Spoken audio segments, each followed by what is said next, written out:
एक ऐसा शहंशाह जो अपना ताज छोड़कर देश के लिए लड़ा, जो सिर्फ नाम का एम्पायर था, कैसे इंडियन फ्रीडम स्ट्रगल का सिंबल बन गया और ब्रिटिशर्स ने उनके 2 बेटों को कत्ल तक कर दिया।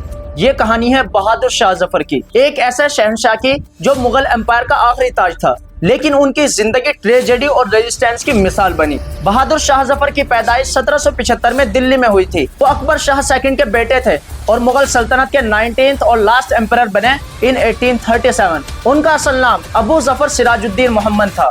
एज ए यंग मैन वो एक टैलेंटेड पोइट थे, उर्दू और पर्शियन में गजल लिखते थे। उनका कोर्ट कल्चर और आर्ट्स का हब था, लेकिन बाय देन मुगल एम्पायर सिर्फ दिल्ली तक सीमित हो चुका था और real power British east India company के हाथ में था। बहादुर शाह जफर एक सिंबॉलिक रूलर थे, पेंशन पे जीते थे, लेकिन उनकी जिंदगी सिंपल और स्पिरिचुअल थी। 1857 की इंडियन रिवॉल्ट, जो फर्स्ट वार ऑफ इंडिपेंडेंस के नाम से जानी जाती है, उसमें जफर का रोल क्रूशियल था। जब सिपाहियों ने रिबेलियन शुरू किया अगेंस्ट ब्रिटिश, तो उन्होंने जफर को हिंदुस्तान का एम्परर प्रोक्लेम किया। काफी मनाने के बाद वो एग्री हुए।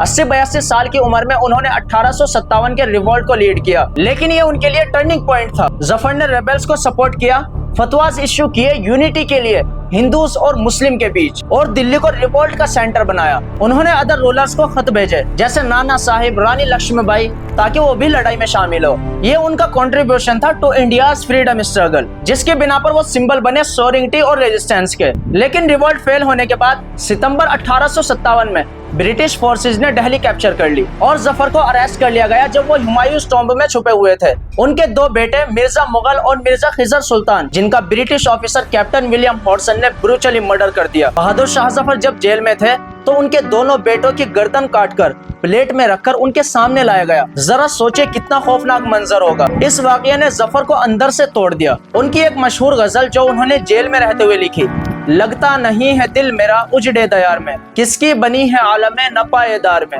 इन हसरतों से कह दो कहीं और जा बसे, इतनी जगह कहाँ है दिले दागदार में। आखिरकार उन्हें मुल्क के खिलाफ बगावत के इल्जाम में सजा के तौर पर मंगूर, जो अब म्यांमार कहलाता है, वहां भेज दिया गया, यानी जिला वतन कर दिया गया, जहां उन्होंने अपना आखिरी वक्त गुजारा इन पॉवर्टी और आइसोलेशन, और उनका सीक्रेटली बरी किया गया। उनकी मशहूर गजल की लाइन है, कितना है बदनसीब जफर दफन के लिए, 2 गज जमी भी ना मिली कुएं यार में।